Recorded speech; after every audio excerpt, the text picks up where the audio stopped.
feel like to be part of the MCU? What did it feel like when you put your costume on for the first time? Being part of the MCU, honestly, is still kind of a bit surreal. I think just because I was a fan of the Guardians films specifically, first and foremost, and from the outside looking in, it was this kind of big, scary spectacle, and then it was a really lovely surprise to come in and be welcomed with such open arms, and then discover that the big, scary spectacle, and then to discover that that kind of big, scary spectacle is actually a set full of lovely people who have so much fun, while they're working, was a really, really lovely surprise. And putting on the costume for the first time really did kind of bring, the feeling that I was part of the MCU home. While it's still seeping in right now, I guess that was the real start of the journey, and certainly a massive part of feeling like the character. And I mean, our costume team are so insanely talented, and there are so many people that make up the costume department, and they did such a incredible job. So I'm really grateful to have collaborated with them. Your character, Adam Warlock, originated in Marvel comic books. Did you research him in the comics, and what kind of discussions did you have with James Gunn about your character? I was really fortunate when it came to playing Adam Warlock that obviously the character is sort of pre-established, and given that he appears in the comics, there is kind of immediate sort of research material available to you. Of course, he's teased in the second movie, but the fact that he first appears, I think I don't know what edition it is, but my agent was kind enough to get me a first edition of an Adam Warlock comic, so I have that in my house somewhere. But being able to read that among other comics that he appears in, and reading about also some of the kind of fan fiction around Adam Warlock was really, really helpful. The internet was a really great provider in that sense as well. So between the comic and what the fans had produced online, a lot of my research was done for me, and then it became about kind of collaborating with James and having our two visions align over who Adam would be. And we settled on this idea of this being his kind of introduction, obviously, and the portrayal of the character in his infancy, as a kind of young person entering the world, trying to sort of carve out, the sort of person that he wanted to be, and what side of the line he wanted to stand on as far as good and evil is concerned. As you touched on, Adam Warlock is more like a child than an adult. As an actor, how did you approach bringing a childlike quality to him, and what was the most challenging aspect of that? Yeah, I think playing the kind of childlike aspects of Adam's characteristics, just allows you to kind of return to that kind of imagination-led sort of childlike fun that I think, is how I kind of got into acting, and to a degree how we all kind of engage with acting. I think, in some ways it's a psychological process, so you have to sort of think about, the formation of your characters, I think, from a kind of childlike starting point. So it was not a foreign concept to me preparing for the role. I think it's something I think about with all my roles.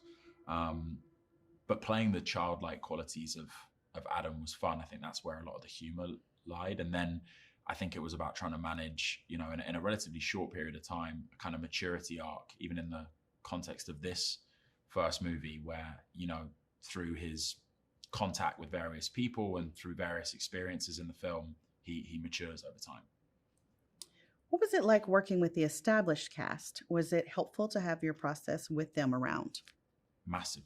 I mean, invaluable, honestly, to have people as experienced as the, Guardians Legacy cast are, offering you advice and, helping you out, and being able to speak to, really particular things about what it's like to shoot movies of this nature was huge for me as a young actor coming in and being the new guy. I really, really lent on them. Chris, especially from day one, was so supportive, and was in every sense a leader and a role model on set. So I was really grateful for him in particular. But everyone was fantastic to me, honestly, and they really kind of made me feel part of the group while we were shooting. How did the practical sets inform your acting? I don't know if I've ever been on a film with more impressive practical sets than this. Just amazing. I think the assumption is that there's a lot of green screen. You're doing kind of virtually everything against a blue screen or a green screen. And I got to say, it's wild to be in scenes of this nature and have sometimes 90% of the world around you kind of practically there, physically there. And the way the camera team kind of embed themselves into that set and kind of sort of blend in. You can really immerse yourself in those worlds. And, our art department are just nuts talented. It really blew my mind. And it's kind of hard to not sort of have it take you out, at least initially, because you're kind of marveling at how incredible each set is, but you've got to, switch off. I guess in Adam Warlock's world, it's like, it's the bathroom or it's the kitchen or it's the,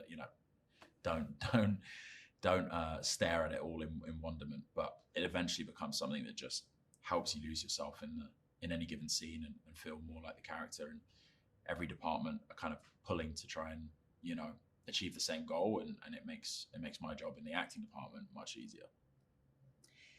And what was it like to work with director James Gunn? So amazing. I mean, he's so talented in so many ways. I think James, as a writer, a director, a producer, he's kind of unlike anyone I've come across. Don't think I've ever seen anyone with such a kind of realized and confident vision of what they want, in advance of trying to kind of execute it. He storyboards the whole movie well before we get to set. He's got the playlist, the soundtrack, I should say, sorted before, maybe even the script is fully finalized. His process makes for, I think, not just a really, really sort of successful outcome, but a really fun experience too. And he surrounds himself with really wonderful people.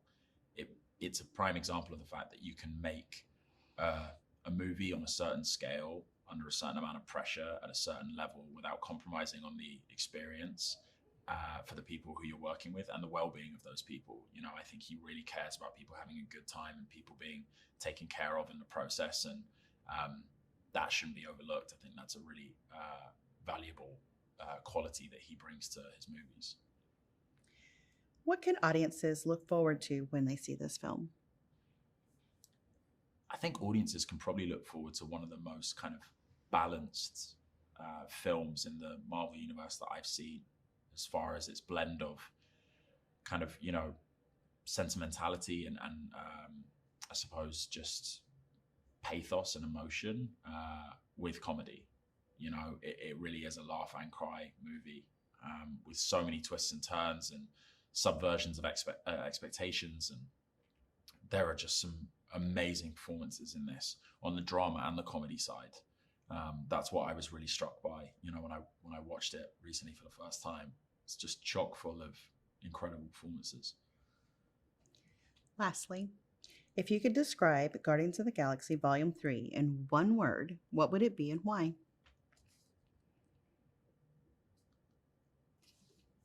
I think if I had to describe Guardians of the Galaxy Volume 3 in one word, it would be climactic.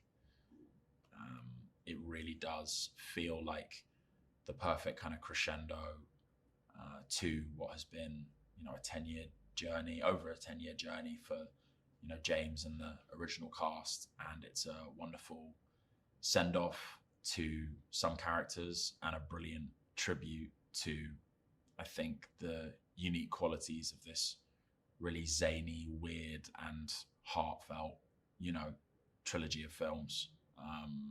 It's kind of the perfect last note.